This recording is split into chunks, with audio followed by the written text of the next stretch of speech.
네, 안녕하세요. 컴프프로를 맡고 있는 유씨입니다. 이번에 소개해드릴 책상은 좀 특별한 것인데요. 독서실 집중력 강화 책상입니다.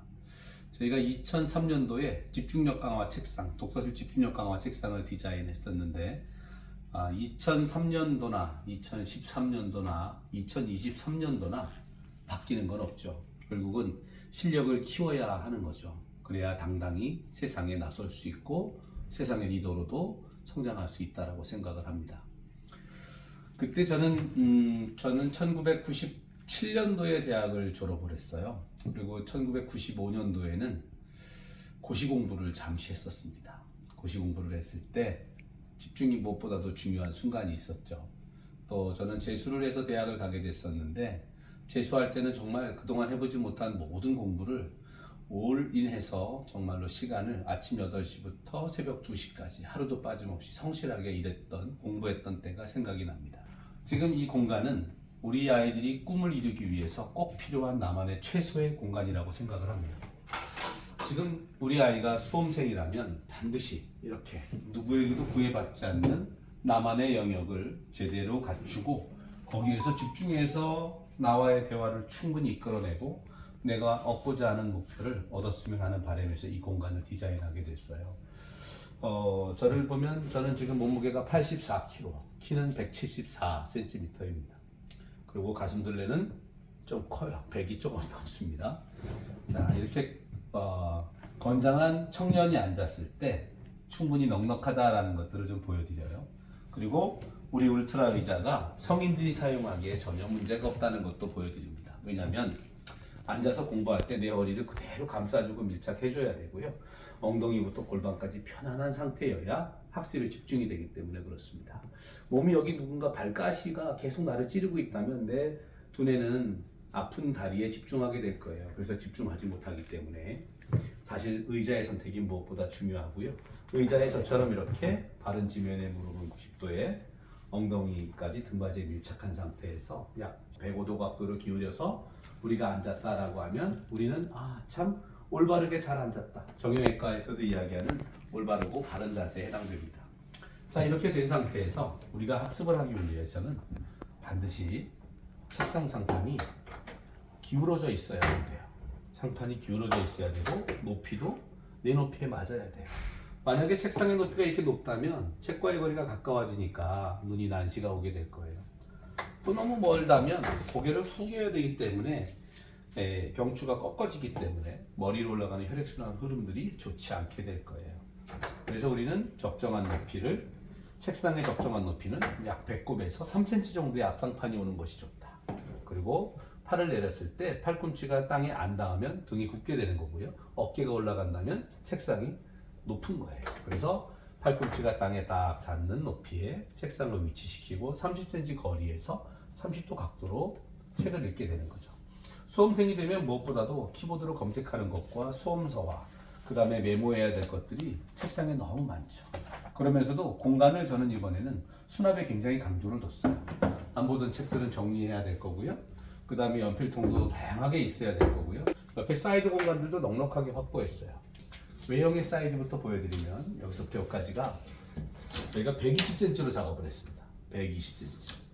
120cm니까 정말 좁은 공간이어도 우리 한 뼘이 약 20cm 정도 되거든요. 이렇게 6개 정도 들어갈 수 있는 공간이면 책상이 들어갈 수 있어요. 그러면서도 일반 독서실 책상들처럼 답답하지 않게 작업을 했어요. 그리고 기능성 책상답게 어린아이들은 일어서도 작업이 가능할 수 있는 높이가 되어 있고 또 수험생들이 누구나 잠깐만 일어서면 윗단에도 한 단계 더 쌓을 수 있는 구조들을 가져가고 있습니다. 그러면서 저는 약한 것을 굉장히 싫어합니다. 컴프프로 하면 흔들림 없고 견고하고 튼튼한 디자인 컨셉을 첫 번째로 가져가죠. 그리고 대체 불가능한 아이템을 만들어 드려요. 높낮이가 조절되고 기울기가 조절됨으로써 올바른 자세를 장시간 유지할 수 있게 해주죠. 장시간 유지하다 보면 어떻게 되겠어요? 하고자 하는 방향으로 제대로 학습 능률이 올라갈 거예요. 그래서 집중을 하려면 필요한 것이 무엇일까라는 고민을 했어요. 여기에서 위아래에서 밑에도 지금 하단에 한번 잠깐만 보여주실까요? 하단에 보면 지금 제가 수납 책장을 넣었습니다. 얘는 화이트 박스로 다시 공간을 4칸으로 나눠준 거예요. 이렇게 되면 문제집 얇은 것들 세우기 어려운 것들이 굉장히 많거든요. 또 적층 구조를 쌓다 보면 밑에 있는 것들을 꺼낼 때 굉장히 불편하더라고요. 그래서 저는 신문이라든가 스크랩들은 한 개씩 구분해서 중요한 섹션별로 저는 구분하는 걸 굉장히 즐겨하고 있습니다. 위쪽 상부에도 다시 책장을 한 번 더 뒀고요. 그 윗단계를 이용해서 여러 가지들을 구분할 수 있게 됐습니다. 공간이 좁을 때도 공간이 넓을 때도 공간이 넓어서 너무 횡했을 때 나만의 공간이 너무 넓어도 집중하기 어렵죠. 그래서 좌우의 공간에 제가 특별한 디자인을 또 했습니다. 뭐 저라면 생활 디자이너이죠. 제가 하는 것들은 여기에 양쪽에 홀이 이렇게 두 개가 뚫려 있는데 이 홀에 이 특별한 파티션이 달리게 됩니다. 이 파티션은 컬러를 선택할 수 있고요. 그 다음에 세로로 지금 세운 형태인데 얘를 가로로 하면 좀 더 옆부분을 많이 보고 이렇게 학습하고 있을 때 옆에서 누가 내 시선에 들어오면 자꾸 시선을 뺏기기 때문에 집중력의 방해 요소가 생길 수 있죠. 그래서 옆에 사이드 파티션인데 얘는 그냥 파티션이 아니라 얘는 펠트지예요. 음을 흡음해주는 소재예요. 그래서 옆에서 잔소리가 나도 얘가 막아주는 거죠. 흡음처럼 막아주기 때문에 시끄러운 소리들로부터 귀를 보호할 수 있고 내 책에 집중할 수 있게 만들어주는 거예요. 그러면서도 여기에서는 조명을 넣었습니다. 조명의 각도를 다양한 각도로 조절할 수 있고요.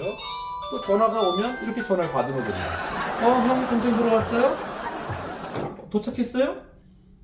형이 4시 13분에 온답니다. 멀리서 형이 찾아와 준다면 너무 좋은 일 아닌가요? 그렇죠. 그땐 잠시 그때는 좀 휴식도 취하고 불도 좀 끄고 전화도 받고 환기도 하고 사실 제일 중요한 거 이렇게 스트레칭도 해야 돼요. 스트레칭도 해야 되고 스트레칭을 제가 굉장히 많이 해요. 잘하기도 하고 저는 학교 다닐 때부터 운동선수였어요. 초등학교, 중학교를 달리기 100m 선수와 핸드볼 선수를 했습니다. 어깨도 풀어주시고 목도 풀어주시고 그 다음에 눈도 마사지 해주시고 눈의 근육 운동으로 높이 아래 좌우 뱅글뱅글 반대로 그 다음에 가깝게 멀게 이런 운동도 해주셔서 눈의 피로도 풀으셔야 되고요. 그 다음에 오랫동안 있다 보면 목 디스크가 올 수 있기 때문에 이렇게 해서 허리에다 등을 대고 허리에다 등을 댈 수 없죠. 허리에 손을 대고 피곤해져 있는 디스크를 잠시 풀어주셔야 됩니다. 잠시 풀어주시고 1시간에 한 번 또는 1시간 반 정도에서 한 번씩 몸도 풀어주시고 어깨도 하시고 그 다음에 하체도 풀어주시고 그러면서 의자에서 할 수 있는 운동과 하면서 그리고 잠시 환기를 하다가 다시 집중을 하는 거죠. 그때 섹션 부분이 너무 중요해요. 그래서 이쪽에 한번 보여주실까요? 저희 책상의 기능들을 보여드리면 다시 공부해야겠어. 공부하는 모드로 독서하는 모드로 차 한잔 할까? 분위기 있게 타이머 설치해놓고 50분 하면 우리 불 꺼지게 해서 좀 쉬자 이렇게 하실 수도 있어요. 다양한 기능들을 좀 넣어봤고요. 독서할 거냐 차 마실 거냐에 따라서 조도를 좀씩 낮춰서 조절하는데 대부분 우리가 문제풀이 각도에서 집중하게 되겠죠.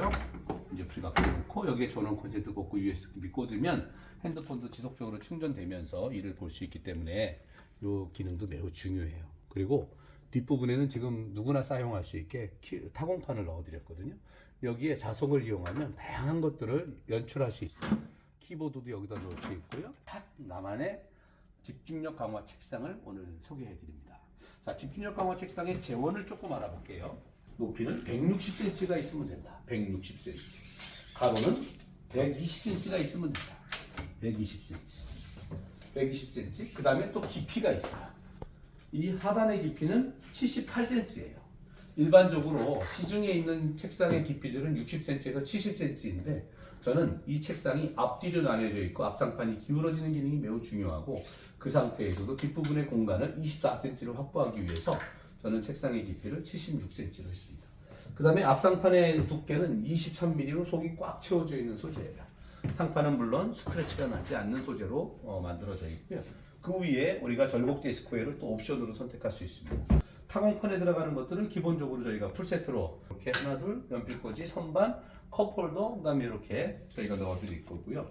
그 다음에 조명은 이번에 옵션이 아니라 필수 선택으로 같이 넣어드릴 겁니다. 그 다음에 상부와 테이블 그 다음에 하부 수납 이렇게 3단계로 구성되어 있다. 그러면 윗상판에서는 깊이가 얼마나 될까 또 한번 재봐드릴까요? 궁금하신 분 60cm입니다. 그 다음에 요만큼 되니까 양쪽에 평평한 공간들이 있기 때문에 기울어져서는 안 되는 컵이라든가 물이라든가 여러 가지 소품들을 좌우측에 넣을 수가 있어요.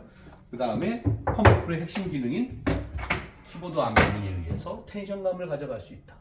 따라서 몸에 오는 피로감들을 책상이 다 받아주기 때문에 매우 컴포터하다. 매우 컴포터블하다. 매우 편안하다라는 뜻이에요. 매우 편안하게 쓰실 수 있고 낮은 아이로 쓸 수 있다. 그렇다면 사용 연령은 몇 살부터? 8세부터 사용하실 수 있도록 디자인했다. 그렇다고 8세부터 이 책상을 사주기보다는 저는 추천드릴 때 4학년 이상 키가 적어도 140cm 정도 접어들었을 때 독서실 집중력 강화 책상을 저는 구입하시는 것을 추천드립니다. 물론 8세부터 공간이 있어서 일반 책상이 있고 그 다음에 이 책상이 있어도 괜찮다고 봐요. 그 다음에 책상은 무엇보다도 튼튼합니다. 그렇다면 궁금한 것이 무엇이 있을까? 이거죠. 자, 좌우로 흔들릴까? 안 흔들려요. 앞뒤로는 괜찮아요. 무게감 아주 좋아요. 그렇다면 위에 깊이가 너무 좁아서 문제가 있지는 않을까? 자, 실제 내부 깊이 제들입니다. 26cm. 26cm면 엄청 깊은 거예요. 26cm니까 전혀 문제 없다. 타공판도 문제 없다. 그럼 요 내부의 높이는 또 얼마일까? 내부의 높이는 47cm. 그렇게 되고 밑에 부분에 수평 조절 레버가 있다. 그 다음에 위아래로 수납이 있다. 그 위에 한 단, 아래도 한 단 더 수납을 강조할 수 있어서 공간이 좁은 곳, 그 다음에 너무 넓어서 공간이 횡해서 나만의 공간이 특별히 필요한 수험생들에게는 소음을 차단해주는 흡음효과, 시선을 차단해주는 사이드 파티션 보드가 있으니 이것을 적극 활용해서, 그리고 컬러감이 옐로우도 있고 민트도 있고 또 뭐 있죠? 그레이. 예, 컬러들이 여러 가지 선택할 수 있으니까 선택 옵션 잘 활용하시고요. 거기다가 옵션으로 이렇게 북엔드를 넣으시면 책이 넘어지는 것들을 막을 수 있는 북엔드 아이템. 그 다음에 밑에 있는 하부의 3단 소리함. 3단 소리함의 옵션 선택을 통해서 하시면 좋겠고요. 또 밀리는 것이 싫고 넘어지는 게 싫으면 밀림 방지가 되어 있는 펜슬 케이스를 구입하시면 함께 이용하시면 보다 더 효용 가치를 높이실 수 있을 것 같아요. 그리고 색깔은 전체적으로 화이트이기 때문에 어둡지 않을 겁니다. 또 앞상판의 깊이는 48cm예요. 48cm이기 때문에 여기에서 수험생하고 노트북하고 모든 게 다 올라갈 수 있습니다. 그러니 공간에 대한 고민은 저희가 컴포프로가 하겠다. 그러니 우리 고객님들께서는 이 좋은 공간에서 고객님들의 자녀를 양육하시고 또 사회에서 봉사하는 아이로 잘 키워주시기를 당부드립니다. 감사합니다.